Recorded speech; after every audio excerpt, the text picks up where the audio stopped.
Hello, von Däniken. Hello, good morning, good afternoon in your case. This is Andrew Fisher, host of Nature Reality Radio. How are you doing, Erich von I'm Däniken? wonderful. It's brilliant weather, blue sky, and white snow mountains. So absolutely sensational. Glad to be speaking to you, man. It's been it's an honor and a privilege. I've read many of your books. A lot of your books are available at the public library, which is kind of shocking. But then again, it's not shocking because a lot of information in your books. There's forces out there that don't want people to read that. But then again, a lot of people don't read in the present day. So I No, guess the powers that be aren't too concerned about the public libraries supplying your books. And I just checked out your book, Twilight of the Gods. Return to Extraterrestrials on the Mayan calendar. Looking forward to reading that and all the other books that the public library supplied that you wrote before then. I did read, so I'm okay. very familiar with your work. Watched every So episode wonderful. of Ancient Okay, Aliens, and well, I guess we've only got an hour today, so okay, I guess the best way to start this would be how do you see the return of the extraterrestrials unfolding? Now, I need to take a minute or two to explain how I see this and what I've looked at into this because it seems like a complex issue. The idea that extraterrestrials could just show up like in big motherships and all in our world and show themselves is considered by many to be not a good idea. And not only that, it wouldn't be a good idea for the governments and the mainstream media to acknowledge, okay, yeah, we've been lying to you after all these years. The ancient astronaut theorists were right. The conspiracy theorists were right. There is an ET cover up. There are extraterrestrials out there.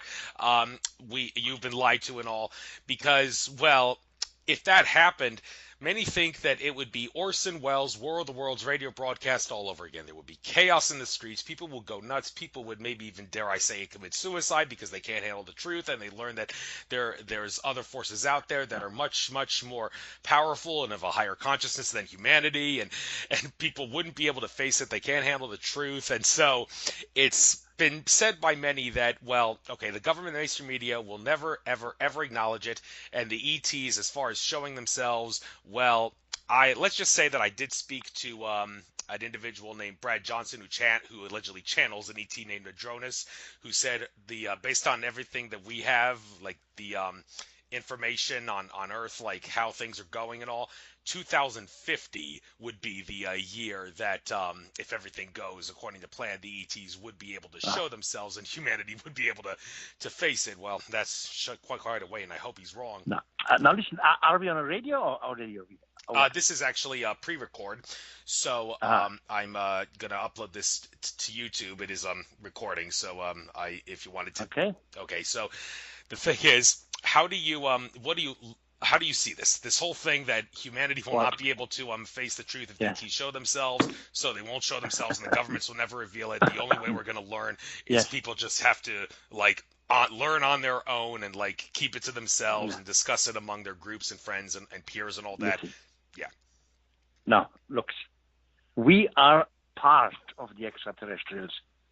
The extraterrestrials created humans according their own image.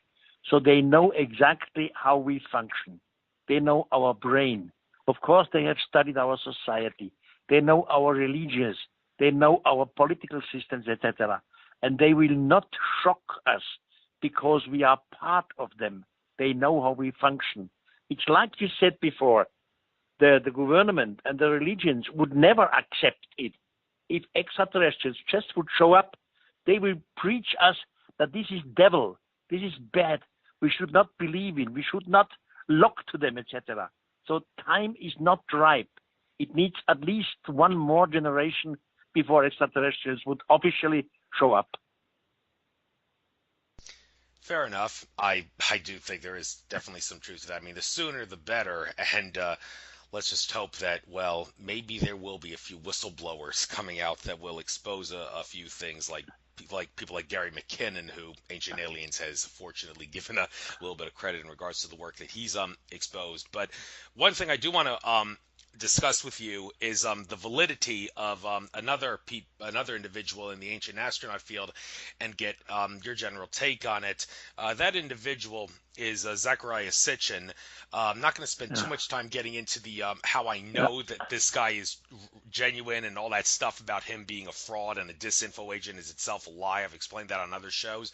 We only got an hour, so I can't really do it today. But the point is, it has been revealed by a very reliable source who can access the Akashic records, which, by the way, the Ancient Aliens did an episode on recently, that Zachariah Sitchin's first 3 books are very accurate. And in other words, that means, yes, there is, or yeah, planet Nibiru out there in our solar system that's in a 3,600-year elliptical orbit that a group of giant human-like ETs called the Anunnaki come from. Yes, they did come here about 450,000 years ago to mine gold. And yes, about 300,000 years ago, they did genetically engineer humanity by combining Homo erectus and Anunnaki DNA.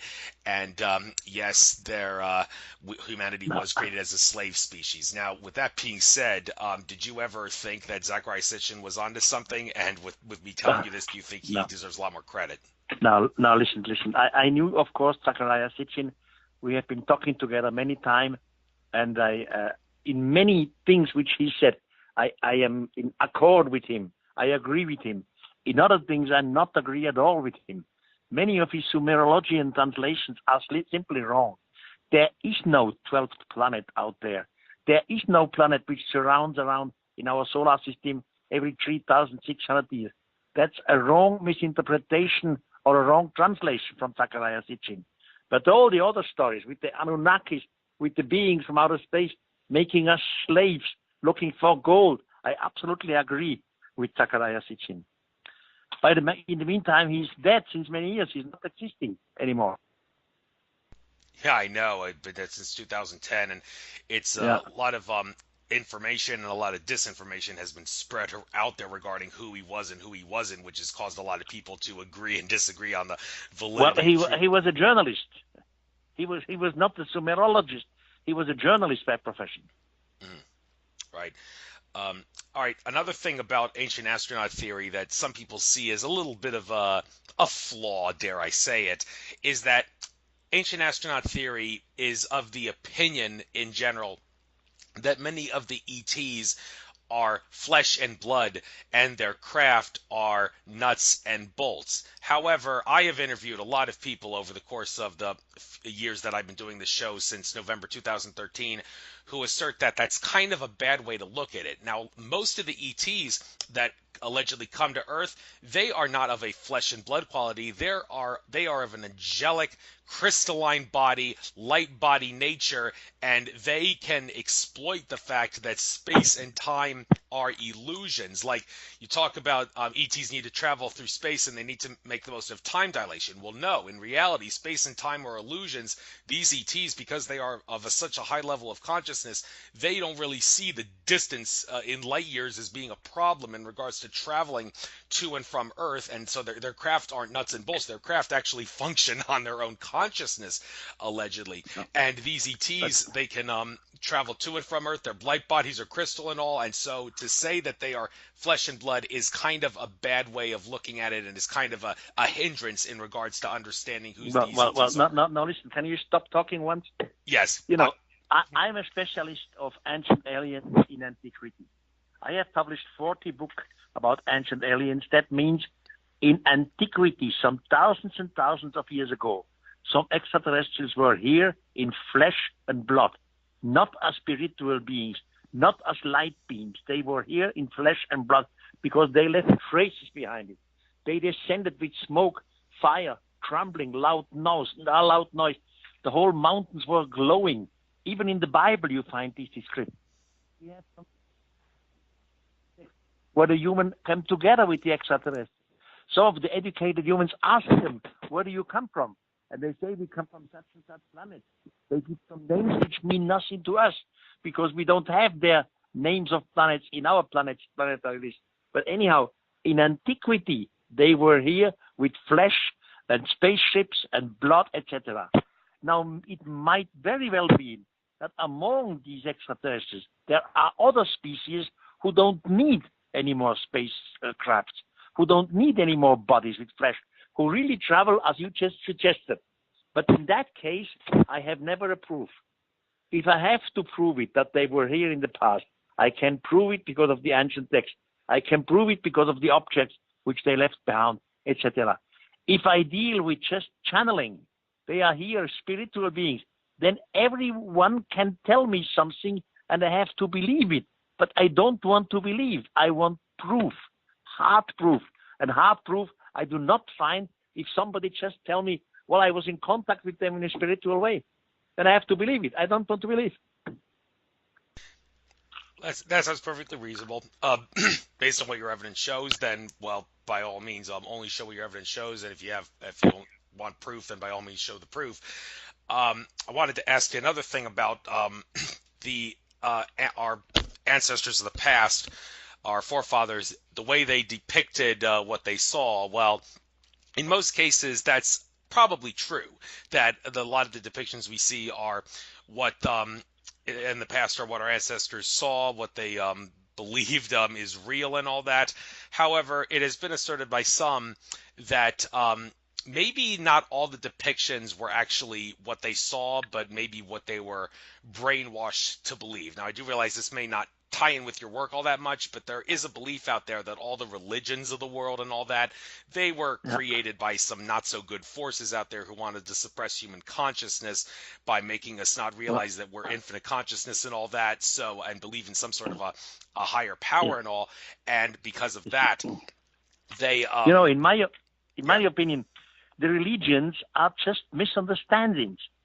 Some thousands and thousands of years ago, our ancestors were Stone Age people.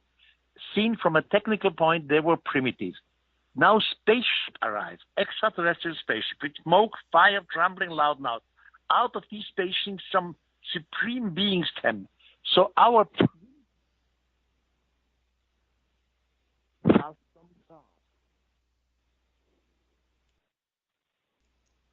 Eric, you're breaking up.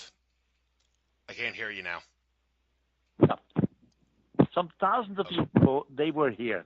And our ancestor, which had no... We all know... So that was the starting point of religion. There was a group which saw extraterrestrials, and they thought they are the chosen people by a group of extraterrestrials. And out of the extraterrestrials, they made a god. It was not God. It was simply extraterrestrials. So all these religions are based on misunderstandings in the past, including our own religion. Thank you. I don't know why you're breaking up and all that, but a few times you're cutting out and cutting in. Hope it's not. Hope the NSA isn't screwing with our connection. No, I'm never breaking up. I'm talking all right. Wrong with our line here. All right. Hopefully it's not forces trying to sabotage our call, but let's just go keep this smoothly and hope that everything will work out for the duration of this interview. All right. You've given the area of Pumapunku a lot of glorification in your books, and for good reason. Many people believe that it is perhaps the best evidence out there that there was an ET race down here on Earth. Now, it's interesting, in an episode of Ancient Aliens, they talked about how Tiwanaku, now that's a classic example of the humans building something with the assistance of extraterrestrial technology, which you stress is, yeah, that's how a lot of things were. The humans built it, but the ETs helped them with their technology. But that is not the case with Pumapunku. Pumapunku was strictly extraterrestrial technology, or so the episode alleges. So you see, some 400 years ago, the Spanish conquerors come up to Pumapunku. Pumapunku is in the highland of Bolivia. It's roughly 4,000 meters. There are no trees up there. There are no bushes up there. That's the place. Now, when the Spanish were up there, there was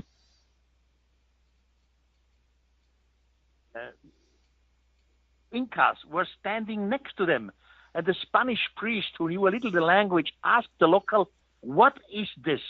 Even we Spanish people, we would not be able to move such gigantic blocks, and some of them having weights of 80 tons. And the local Indians say to the Spanish, it's not us who made this. It's the God who made this in one night. So the gods made them in one night. Now, according to my knowledge, we had some other spaceship around the Earth. From this mother spaceship, smaller vehicle came down. Today, we would call them space shuttle. Now, these extraterrestrials in the beginning, they behaved themselves like ethnologists would do today. They learned a few languages. They studied the humans. They made some films, photographs, different chemical analysis, etc. So they had, the extraterrestrials, they had different tools with them, like ethnologists today. Our ethnologists have tools of measuring, have tools of photographs, whatever. Now, simply for their tools, they need a place to store it. You don't want to carry your stuff all the time around on your back. So you need a place to store it, to hide it before the humans and before the wild animal. And that's why they cut some of the rocks up there, and they made a short, like a basic camp, to store their high technology, to protect the high technology against the animals and against the humans, etc. Later, when the work of the extraterrestrial was done, they disappeared. And what was left was still this storage room. And now the natives came. And the natives said, look, this was made by the gods in one simple night. So the place becomes holy. And now the natives start to construct a temple, a normal human Inca temple, like they did it all over in the highland of South America. So we have two technologies. You have Pumapunku with the gigantic blocks, which were impossible to move and to cut by Stone Age people with Stone Age tools. They could not do it. And then you have a normal temple just next to Pumapunku, which was really done by the humans. So we have to separate the two technologies.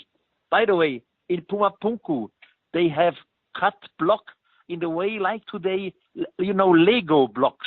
So they have to fit together, one next to the other, by the millimeter. And that was not possible in planning by the natives. The natives were Stone Age people.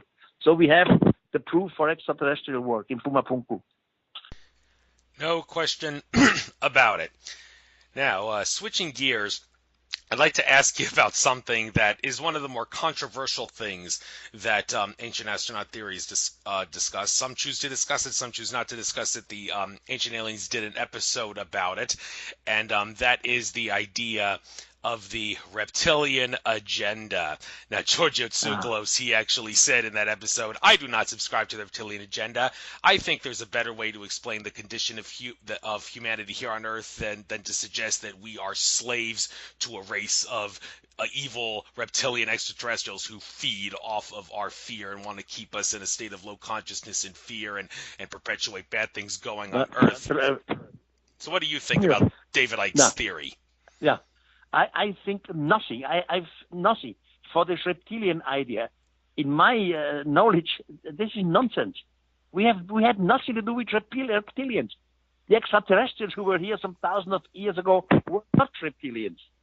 They were designed in cave paintings, in statues. Nothing. I don't know how somebody comes up with the idea of we were the descendants or whatever of reptilians. I don't understand this. I have nothing to do with it.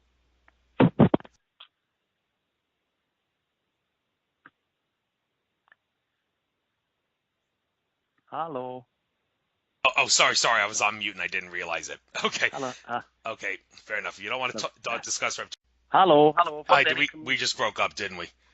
Okay. Oh, I'm sorry. Yes, I couldn't hear you anymore. Yeah, that was because I was on mute and I didn't realize it. So sorry about that. I put myself on mute whenever you're talking, so my breath doesn't go through the microphone. So, okay, thank you. If you don't want to talk about the reptilian agenda, then I will leave it at that and not discuss it any further. But I would like to discuss the lost civilizations of Atlantis and Lemuria, because there is a lot of controversy and disagreement about these things. I did read your book, Odyssey of the Gods, and you did talk about Atlantis a great deal about in your book. So what is your take on Atlantis? Well, I'm absolutely a fan of Atlantis. You know, we have written notice about Atlantis, which came from Plato. Plato, the Greek philosopher. There are many books written by Plato, and his two books, Timotheus and Critias, he describes Atlantis in every detail. And he tells us My God, what's wrong with our connection here? That was my bad. I just realized I ran out of Skype credit, so I just bought $25 worth of Skype credit. We'll make sure that this interview continues without interruption at this point. So talk about Atlantis from the beginning again, please. We were talking about Atlantis. And I just said the story of Atlantis comes from the Greek philosopher Plato. Plato, he has written many books, and two of his books with the title of Timaeus and Critión. There, the philosopher Plato explains Atlantis, and he explains every detail, how large it was, how many ships it had, what kind, what shape, etc., who constructed it. Atlantis was constructed by one of the extraterrestrials. His name, Poseidon. Poseidon was one of the extraterrestrials, and he fell in love with one of the human girls. The human girl's name was Cleito. So Poseidon fell in love with Cleito. They made children. And to protect his family, he created Atlantis so that he could not be attacked with his families from other enemies. And the Atlantic story is very, very precise. You can read it in Plato's book. And Plato confirms that the whole story originally comes from Egypt. It was a man, a Greek man, who was in Egypt for many years, and there he saw the story written on a column. And he wrote the story down in Egypt and brought it to Greece. And Plato wrote all the stories in his two books, Critión and Timaeus. So I believe in Atlantis. I'm sure Atlantis existed. Thank you. Hello. And thank you very much. Sorry, I keep forgetting I'm on mute.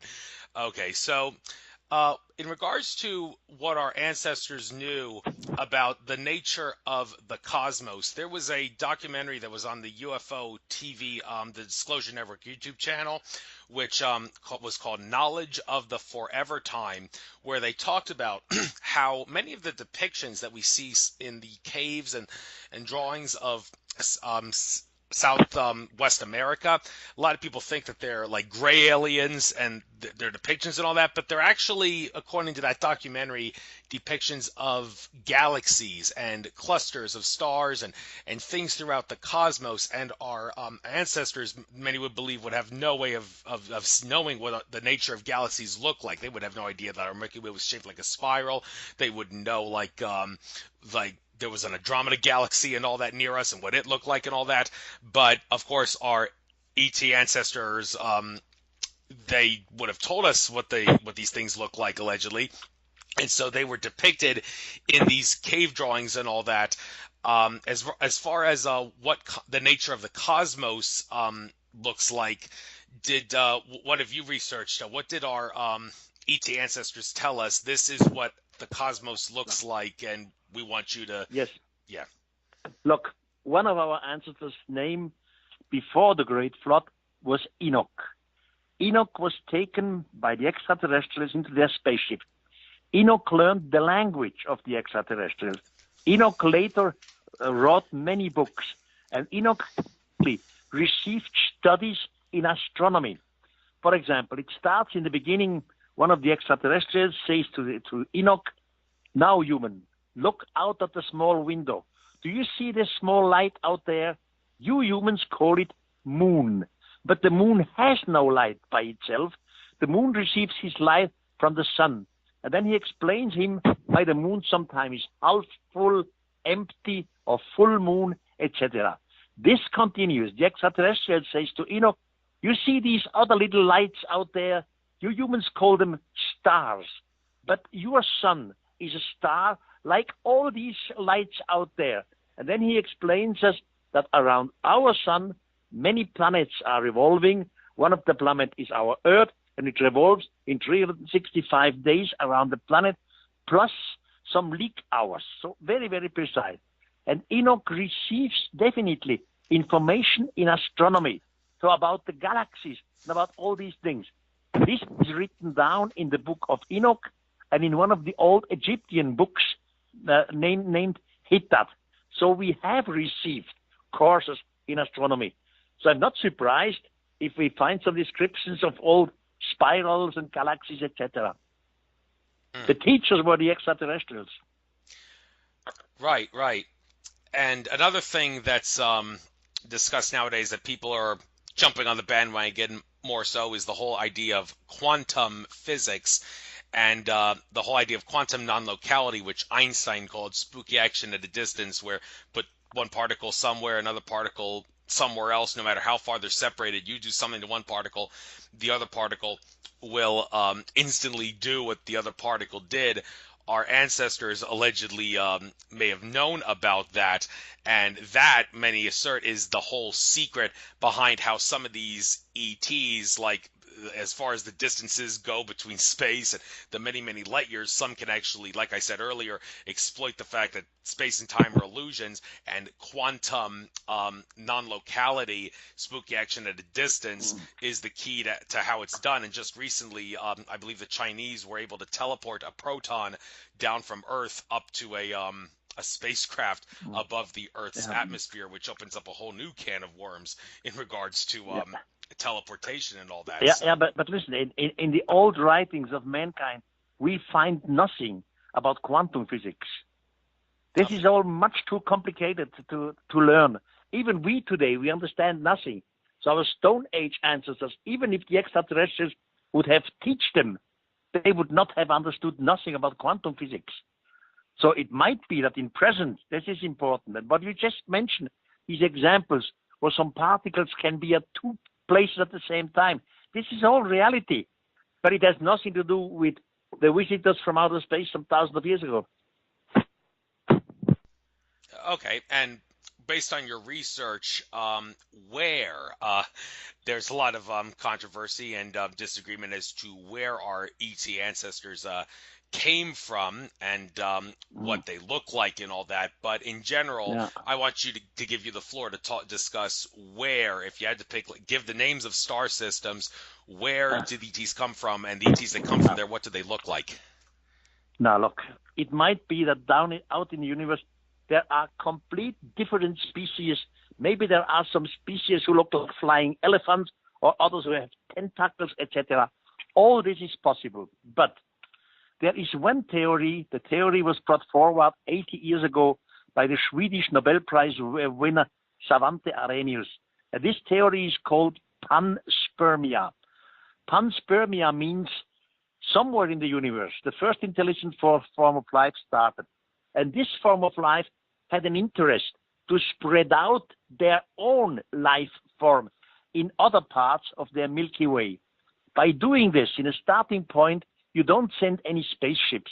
You simply infect a section of your Milky Way with so-called traces of life. In our today, we would call it DNA. So they infect billions and billions of DNA in a certain sector of their Milky Way. Of course, they know exactly the biggest part of this DNA. It's like dust. The biggest part will enter into gravity of a sun and will not survive, or will enter into the gravity of a planet which has not the real condition. But some part of it will come into the gravity of a planet which has similar conditions than the one who started with them. And now life starts, evolution starts. I have learned some 40 years in my high school, my university, that life started on Earth. It was simply atoms who came together and formed molecules, etc. In the meantime, the modern science says, no, all this primordial soup, that story is over. That the information of life has come from outside. That's why we find in the old Holy Literature the phrases, the gods created humans according to their own image. Now you ask me which planet they have come from. Simply turn it the other way. If we humans would be able to make space travel in big distances, where would we go? We start in our own solar system. In our own solar system, we would say, we cannot go to Mercury. Why not? It's too close to the sun. It's too hot. We could go to Mars. This is possible. There we have to build up an atmosphere. We can go to never go to Jupiter. Why not? It's a gigant. The gravity of Jupiter would kill us. And far out, Uranus, Neptune, Pluto, these are just icy planets. So we humans, we would look at the beginning for a planet which is similar than the Earth. We make space travel only to similar planets because we have to survive there. The same question you have with extraterrestrials. They have asked themselves, on which planet do we find forms of life? Like panspermia, we started the forms of life. So wherever they came from, we don't know what distance, how many light years away, but their home planet must have been similar to our planet. Yes, yes. And I want to talk about the technology that our ET ancestors gave to our forefathers. One interesting story is the story of that guy Edward Lee Skolnin down in Florida who built the Coral Castle, and he said that he had the secrets of how the Egyptians built the pyramids, and it's been alleged by some that acoustic technology, which can use sound to move objects, is the key to how the our ancestors moved these blocks that were many, many tons and stacked them and all. And George Kavasilis from Australia, he claims that he lived in a past life where he was part of the race that brought the pyramids, the Egyptian pyramids, down to Earth, and he alleges that one of the ways that the pyramids were built was, well, they didn't have to use tools and chisels and all that. They just connected with the consciousness of the earth and the universe. They communicated with the earth at a spiritual level and said, please help us move these blocks here and there. And, well, maybe they did use acoustic technology like they suspect Edward Lee Skolnin did to build Coral Castle, but in general, it was mainly just communicating with the consciousness of the universe to ask it to help build the structures. What's your take on the technology that was used to build these structures? Well, I really don't know how they made it. I know about at least 50 theories how the pyramid could have made this constructed, and mostly every theory is reasonable. They only come from doctors of engineering, and so wonderful ideas how they did it. For me, the problem is not, did humans construct the pyramid? Yes, they did it in a way or another. For me, the problem is another. Who made the planning? You know, according to archaeology, the Great Pyramid should be constructed by Cheops. Cheops was a pharaoh of the 4th dynasty, roughly 4,500 years ago from now, 2,500 BC. So at Cheops' time, his father, Snorfu, came directly from Stone Age time. So to plan a pyramid, I mean, you have, in the pyramid, you have to plan some rooms, you have to plan some shafts, you have to plan some corridors. All of this means engineering planning. And this engineering planning did not exist in the time of Cheops, so 4,500 years ago. So who made the planning? Now again, there are old Egyptian writers. With old writers, I mean 2,000-3,000 of years ago. One of them is Ismail al-Makrizi. He wrote a book with the name of Hittat, and he said that it's Enoch who constructed the Great Pyramid. Enoch, again, is the same human which was educated by the extraterrestrials in their mother spaceship. So the planning came from Enoch. Enoch's son, by the way, was Methuselah, the one who became 900 years old. So this is all written in old Arabian historical books, but nobody knows of it. So to my knowledge, it was not made just by waves of sound. All true. This is one of the speculations, which of course exist. But if some of these people today say they were living in the last life, and in the last life they have seen how this was done, so why don't they do it now? Just demonstrate it, and then we believe it. But just talking means nothing. Well, yeah, I know it does require a huge leap of faith to believe these things, but that's where discernment comes into play. Now, you mentioned Enoch. I recently read your book, History is Wrong, and you did give Enoch a lot of glorification in that book. And one interesting thing you pointed out that I have heard from from other sources is that there is a connection between Enoch and the archangel Metatron. Now that's significant. Yeah, really, that's true. That's yeah, and some say that, well, the archangels, there is no king of the archangels, but some say, well, if you had to pick a leader, Metatron would be the leader, and allegedly some say that Enoch was a human incarnation of the archangel Metatron on Earth. Do you perhaps resonate with that theory that Enoch was a human incarnation of Metatron? I read about this in old Jewish books, but I don't know.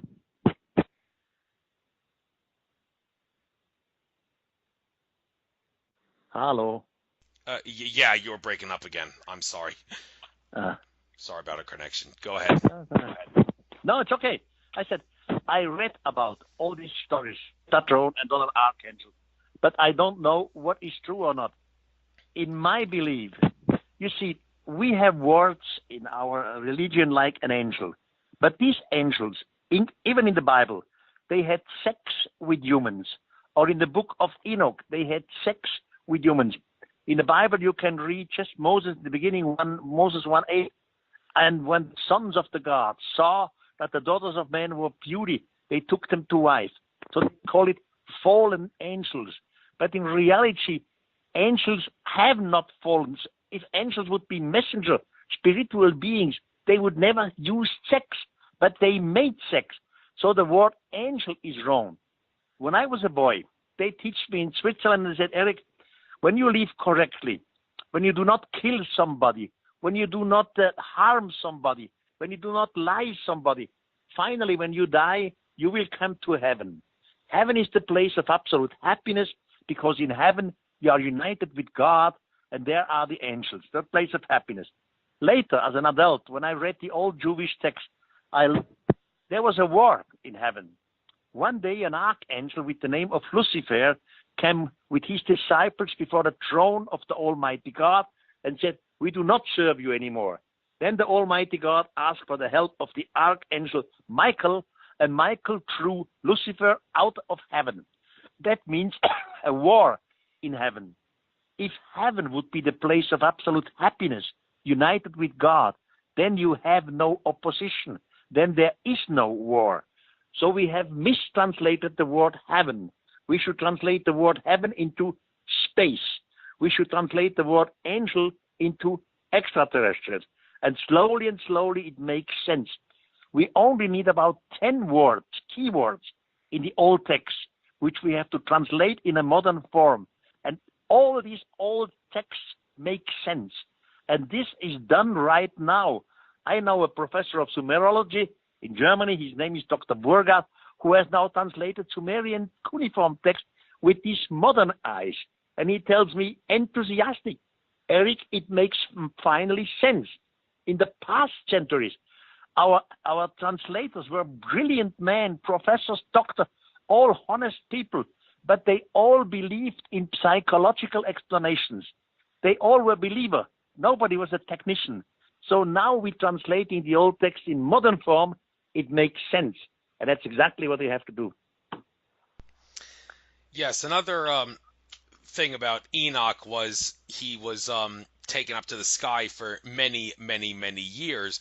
And this idea that how could he have been taken for many years? Don't humans have a lifespan of like 76 years, allegedly is the time that we are said to the lifespan on Earth in the present day. However, some have asserted that many, many years ago, the idea that we lived shorter lifespans is a lie. We actually lived much, much longer. And my paternal grandmother recently passed away at the ripe old age of 99, and she would live so long, allegedly, it was said by a psychic who was channeling my paternal grandfather, who said the reason she's lived so long is because her DNA, her genetics, were not tampered with by the extraterrestrials in such a way that all of the rest of humanity was, in a way that suppressed our lifespan by many, many years. So she was able to live much, much longer than all the other people in her family. Well, believe that if you will. Yes, but you see, we are talking about these people thousands of years ago, before the Great Flood. Before the Great Flood, in the Bible, we had 10 patriarchs. Enoch was the 7th of these patriarchs. And all these 10 patriarchs, according to the Bible, they have a tremendous lifespan, some 700, 800, 900 years. They all lived practically for a little eternity before the Great Flood. Now, and this is not just a story. You know, from old Sumeria, there was a stone block found, which today is in the British Museum in London. The stone block is called VB444. It's a writing of the king's list before the Great Flood. And there, like in the Bible, there were 10 kings with names mentioned, and they all together lived 23,000 years. So the lifespan before the Great Flood must have been completely different than to our lifespan today. Right. And switching gears, let's talk about the figure of Christ for a moment. Now, there's some different takes on Christ. Some have said that the story of Jesus Christ that we see in the Bible, that's actually just a mimicry of the story of the sun going across the zodiac and all that. It's a long story. I'm not going to get it too much because we only got like an hour of interview time. But this idea that the sun represents Jesus and it's all just a fictionalized story, there never was a Jesus. Well, I beg to differ. No. Some have talked about... No. Yeah. No, definitely, there was a figure Jesus, definitely. You see, 2,000 years ago, there was not only a Jesus living in Jerusalem, there were other writers. For example, the Romans had a writer, a historian there. His name was Flavius Josephus. And Flavius Josephus was writing about, yes, there is a guy here, he calls himself Jesus, and they crucified him. So the story of Jesus is certainly true, but in my personal opinion, Jesus was not the Son of God, because God has no sons. He has no aunts and no family. This is all just human thinking. Jesus was there. He was killed by the humans. He was tortured. He was crucified. He was a preacher. All wonderful, but not the Son of God. That's another story. Yeah, what about all the other religious figures? Do you think all the other characters in all the other major religions, there is some truth to them, but is it possible maybe the religions, their stories were twisted in some fictionalized way that distorts definitely. Yeah. Definitely. Most of these religion leaders in the past, they did all exist. I mean, a man like Buddha did exist. Or all these, they really did exist. But later, after their death, they were glorified by the humans. And some stories were written about them. Stories which in reality were never true. For example, if you take the Gospels, the New Testament, Jesus was resurrected. He went to heaven. Now, this is something fantastic. Whole Jerusalem should have seen that. But even in the Gospel, two of the apostles say a different story, and the third one doesn't know nothing about the resurrection. So it's all controversial. It's all stories which were written down by the humans hundreds of years after the death of Jesus Christ. That's like today. We write stories about people who were living 200 years ago, and we mix up everything. Right, we do. And I'd like to talk about the, in the present day, the UFOs that we see. A lot of controversy of what are the UFOs that we see in the present day. Are they all extraterrestrial or are they not? Well, I've heard from some sources that the majority of UFOs that we see up in the sky in the present day have some connection to the military-industrial complex. And in my interview with John Lear, he asserted that every single military-industrial complex UFO up in the sky does have some extraterrestrial nexus connection to it, which is a pretty disturbing thought when you realize it, because that means, oh my God, our governments and military, they are in secret working with ETs in the present day. Does that tie in with your work in any way, or is that something completely... Yes, I had some long discussions with the American astronaut Ed Mitchell. We worked together for some nights between us in 4 eyes, and he told me there are two kinds of UFOs here around the Earth. One group of UFOs is made by ourselves, military vehicles. Other UFOs are extraterrestrials. So we have both. Our technology is still much more primitive than the technology of extraterrestrials. But there are two types of UFOs, humans and ETs. No question. And one of the more controversial ideas of UFOs is the moon could be a UFO. The ancient texts do speak of a time allegedly where there was no moon on Earth, and some say it was not that long ago. Like we're talking maybe 6,000 years ago, perhaps, when the moon actually came to Earth. And the moon, it has been said, is an artificial body. Ancient Aliens has done a few shows where they glorify that idea, and I could certainly go along with it. Many people won't believe that because it's kind of a frightening proposition to think that there is an artificial body up there in the sky. But have you seen more than enough evidence to suggest the moon is an artificial construct? Yes, we hear some of these speculations, but we still have no proof. On the other hand, there are two moons who surround Mars. These two moons are called Phobos and Deimos, and they are known since antiquity because all antique historians write about Phobos and Deimos. Problem is, both of these moons surround the Mars on the equator, which is not normal. One body, by coincidence, could surround it on the equator, but not two. And both moons turn around the Mars faster than the Mars itself turns around below them, which is not normal again. Some years ago, I had a long discussion in Moscow with Professor Dr. Shklovsky. Shklovsky was the Russian brilliant astrophysics. And he said to me, Eric, these two moons on Mars, the moons Phobos and Deimos, are artificial. They must be hollow. So this is a scientific statement concerning our moon here.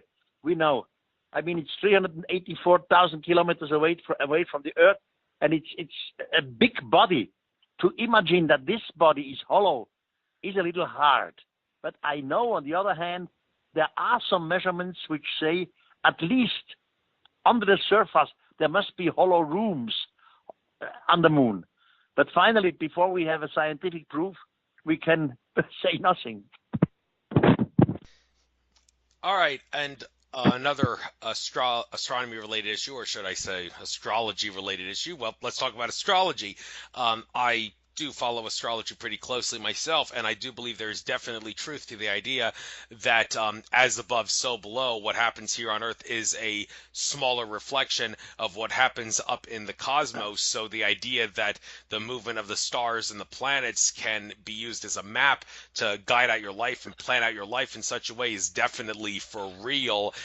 Also numerology too. There's definitely truth to the idea that numerology is real. And what have your texts, what have your research shown in regards to astrology and numerology and RETs showing our ancestors? Again, I'm specialized in texts which are thousands of years old. And there I find practically nothing about numerology. But what we found always since thousands of years ago is astrology. That's true. They always said that some of these planets influenced our doings. But I myself, I know not much about astrology. I personally don't live with astrology. So I'm not the discussion partner for astrology. I'm the wrong figure for this. Fair enough. We'll just leave it at that.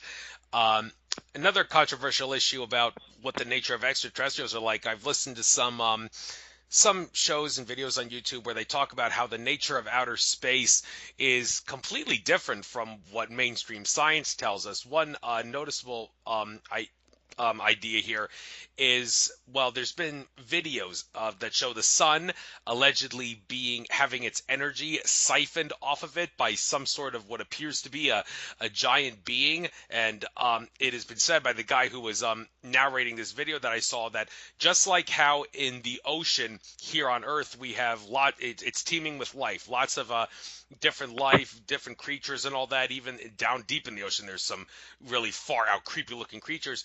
Up in space it's kind of the same thing. You have like a zoo of races swimming through, well, some say space isn't even a vacuum. That's a whole new can of worms that we could go into, but I'm not going to get into that now. That throughout outer space, it's basically an ocean, and there are like a zoo of creatures swimming through space, and they could like siphon off the energy of the sun as like an energy source and all that. Have you by any chance come across anything like this, that some of the ETs are a zoo of creatures in space? No, I don't know nothing about it. And if I would read these stories, I don't believe it.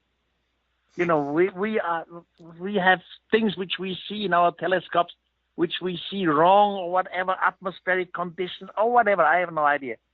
But I don't believe that around the sun there are any sort of species living.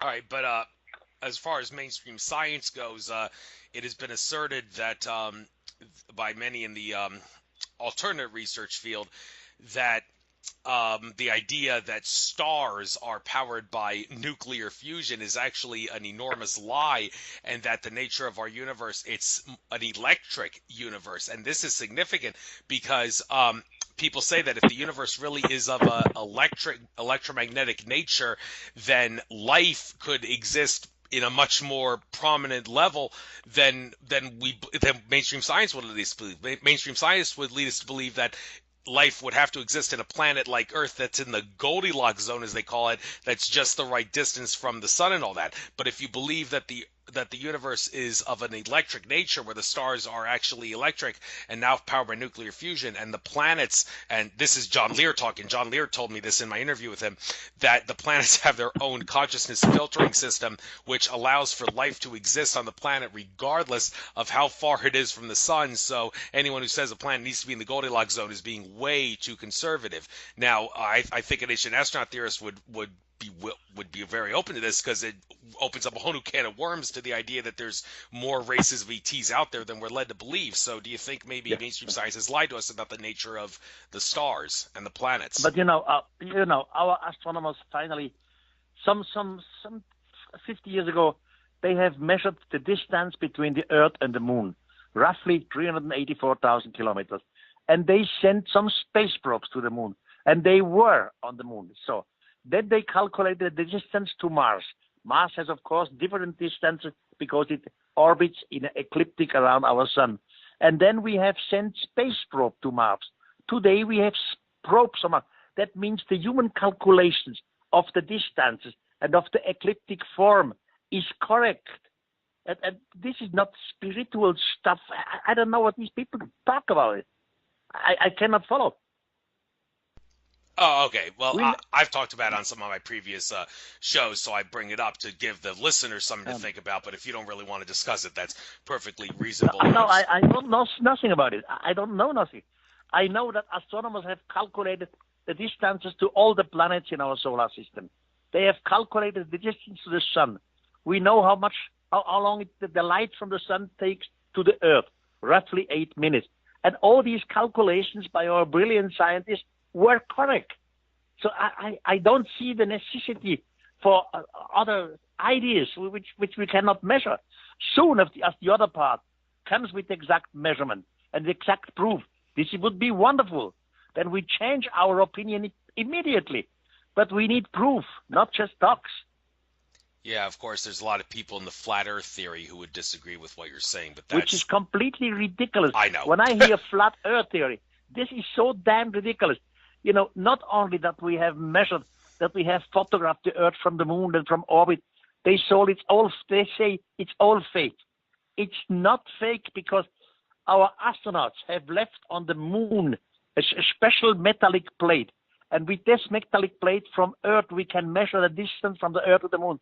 We can measure that the Earth is round from the Moon, not by optical, not only by making fake photographs. You can measure it. So you can measure it from the Earth because you have different angles when you point to the Moon. So I don't understand how people come up telling the Earth is flat. In my eyes, this is pure rubbish. That's non-scientific garbage. Yes, I had the privilege, I should say, of interviewing Santos Bonacci about it, and many of my listeners were not too impressed about the evidence that he showed for why he believes in the flat Earth. So I do believe it's a distraction in the line. Yes. So we've only got a couple of minutes left before we got to bring this interview to an end. So I guess we'll end this talking about what you see in regards to the future. Now, like I said, I bought your book up. I got from the library, borrowed the book Twilight of the Gods, Return of the Extraterrestrials. So I'm looking for, that was basically based on 2012, but 2012, that could be considered even prominent in our time in regards to some of the things that were going on then. We could consider being relevant in the present day. But like I said at the beginning of this interview, you can't expect the governments and the mainstream media to expose the ETs and all that. We have to just learn it at our own level, and humans need to just accept it and discuss it at peer-to-peer, friends and acquaintances level, and not expect the government to acknowledge it. And NASA should stand for never a straight answer, or not always a straight answer. Maybe give them a little credit for sometimes telling the truth. But NASA is said to be just a smokescreen for the real technology that is going on out there, and we do have the technology to travel the stars. And what NASA shows us is a bunch of baloney. It's very low technology that is a cover story. So do you think that there will be whistleblowers coming out that will expose the truth, and maybe more people in your ancient astronaut field will uncover more things in the future that will reveal that Erich von Däniken was right all along? You see, some whistleblowers may be wonderful, but whatever they tell us has to be proven. Just blow something which you believe or you just hear and you cannot prove it, then go to hell with it. It doesn't help me nothing.